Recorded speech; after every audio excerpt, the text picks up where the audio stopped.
Hey guys, Buckskin Dave here. Man, I'm happier than a tree full of young hoot owls. I picked up another 1,000 primers, so in the last month or two, I picked up a couple extra 1,000 primers. So I've been getting to do a little shooting, getting ready for cowboy season. What I want to do today is I have a rolling block.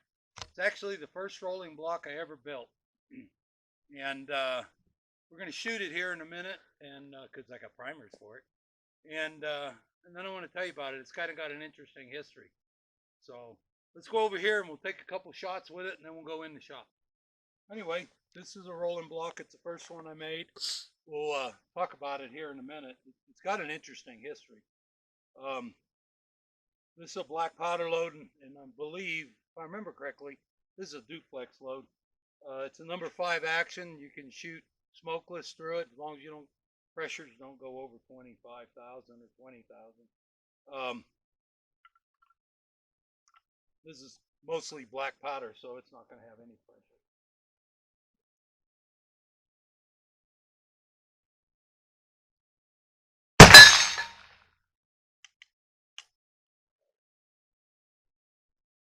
Nice.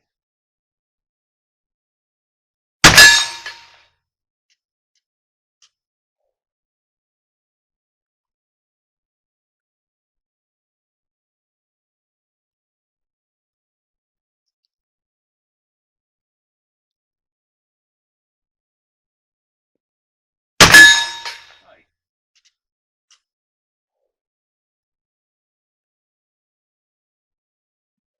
Anyway, get you a cup of coffee. We'll go in the shop and we'll talk about this rifle and where it started its life and where it is now. Get some coffee. Come on, let's go in. Okay.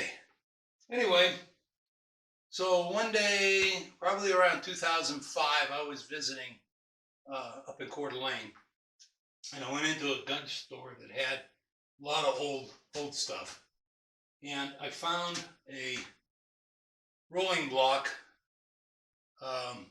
rifle, and it had like a 7 Mauser barrel on it. It was a number 5 action.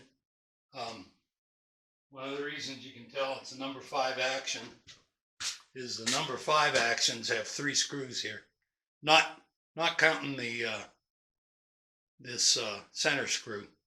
You have the 2 bottom screws, which are for they hold the trigger guard in, and then this center screw here.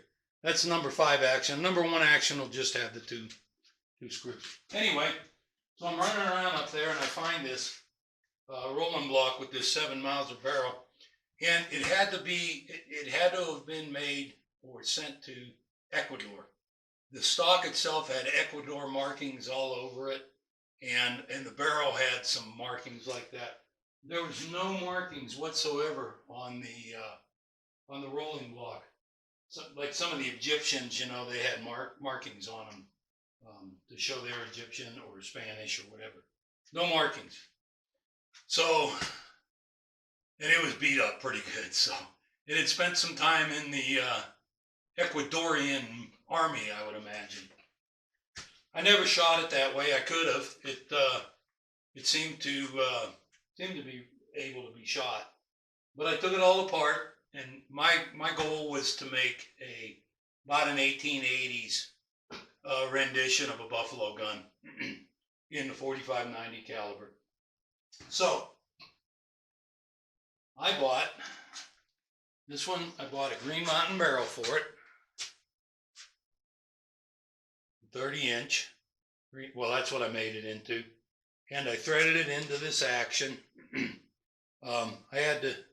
This piece of wood I had to make and put on here because the piece of wood that was on here was just beat up and had all those Ecuador markings. This particular one has a vernier sight. It also has a flip-up barrel sight, and it also has a flip-up front sight. One's for the veneer, and one would be for the open sights. So, and this walnut, I fit this to here, fit this to this action, and the only thing that wouldn't be 1880s is I made a shotgun butt plate for it instead of the crescent. I didn't really want the crescent because in a heavier rifle, the crescent kind of tries to beat you up a little. So I put the shotgun butt plate, which would be correct. The only thing is I put this rubber pad on there. And I'm kind of glad I did. I mean, it doesn't boot that much, but this one rifle here, well, I'm going to let you take a look. It was case colored, and most all the case coloring was gone. So I polished all what was left on it off. And this one I actually hot blued the whole barreled action. I put it all together, and at that time I had hot blue tanks, and so I hot blued the whole thing.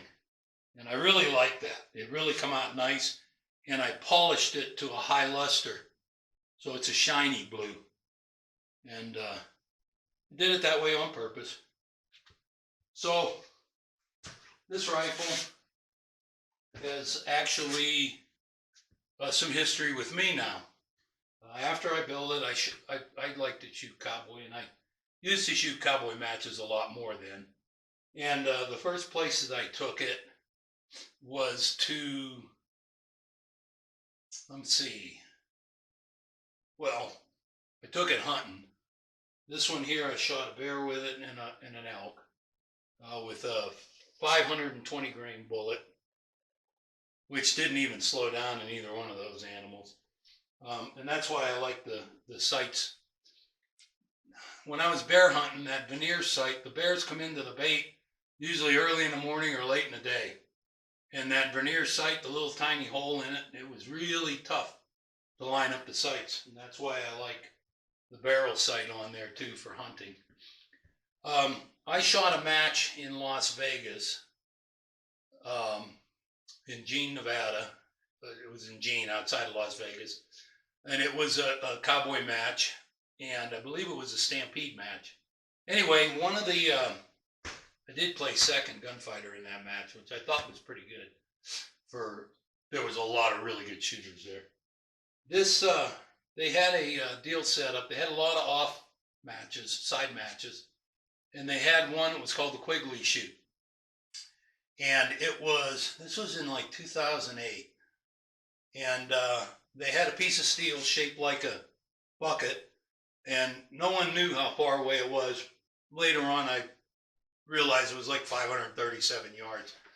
What made it interesting is there was two berms that came up, and the steel was behind there. So the wind in the front of those berms was different than the wind in the back of those berms, and it was also different than the wind where we shot from. And so it was 3 shots, and you had to hit the thing to score. I was the last shooter of the day, and I shot my 3 shots. And of course, the first one went, I had the elevation good. The first one went way off to the left. So, okay, I had to work with the wind now, because like I say, it's hard to figure the wind. And I didn't know the distance, but I had my first shot, I had my height right. The second shot, I had corrected too far, and it had gone. And then the third shot, it looked like it hit in front of the target. Well, I just figured it as a miss and went and took my lumps and went home for the evening, and came back the next day. And the fellow that was running the shoot said that I won.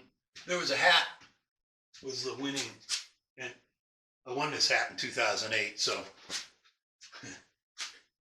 it's kind of getting tuckered out. But anyway, this was a brand new hat by D-Bar-S Hat Company, I believe it was. I'd have to look that up. I'll look it up when I edit, and I'll put it on the screen. Anyway, the guy that was running the match came up and he says, "Hey, you won the hat." And I go, "What do you mean I missed?" He goes, "No, I went out and looked at it, and that target didn't have any marks on it. And when I went over there, there was a mark on the target." He says, "What I believe happened on your last shot is you hit the target and it bounced back." And I says, "Well, is there a chance it could have hit the dirt first and bounced?" He said, "No, because the mark on the target was a straight on mark. It had hit that first and bounced back." And out of all the people that shot it, I was the only one that hit it. And I only hit it once, but I did hit it. And I won the hat. So and that shoot, that match. So anyway, that was one of the things that was pretty cool about this gun. The other thing that happened, Sarah and I went to a shoot in Elko, and there's a cowboy club down there, and I have a friend that lives outside Elko.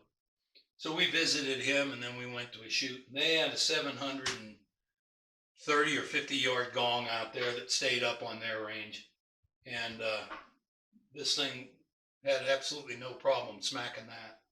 Of course, using the veneer sight. Like I said, it's brought meat on the table. It's won some matches for me. When we had our matches at Beaver Dick, I shot a few of the long range matches with it, and did pretty well with it. So anyway, it was the first one I built. It was my first shot at making these Remington rolling blocks have square threads. Actually, so do the sharps. This one here, the thread is like about, I can't remember now, it's been a while. I had to make the tool. And so I took the old barrel out and used that as a measurement to make a tool so that I could cut a barrel to fit in here.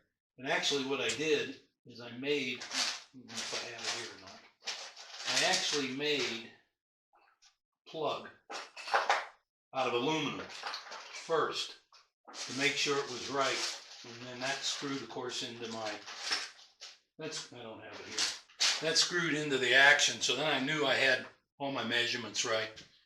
And then I made this this square thread cutter. I believe it was 1 in 16 threads it's 16 threads to an inch. And this one has an 18 twist in it, so it shoots the lead bullets, the longer lead bullets, really, really well. This here stock I bought, and I had to shape it a little, and then I had to put the escutcheon in here and so forth. It's got the snabble front end. It's not very heavy for carrying. It's a good hunting rifle. 4590. I cut this one to 4590 because at the time I had a Sharps rifle that was 4590 and an 1886. So I wanted to make it in a 4590. I'm glad I did. I think of all the calibers, I like the 4590 about the best. It's a little bit bigger pain in the ass than the 4570 because you kind of got to make most of your rounds. But some of the cowboy ammunition people do load 4590 too. Anyway, that's that rifle. And I don't shoot very much anymore, and I don't know why, because I really enjoy shooting it. It's a really accurate gun. Back to the primers. So I went into I got a couple more from the one store that I was getting 200 at a time, and that added to the rest of them is 1,000 that I got from him at 200 at a time. Then I went to my regular gun shop, and that I buy most of my stuff from, and he had boxes of 1,000, and he didn't care if I bought them all, but I bought one box of 1,000, and he also had 45 auto loaded and at a good price. Just so you kind of get an idea, 65 bucks. So what he was charging for a box of 1,000. So that might be the new price.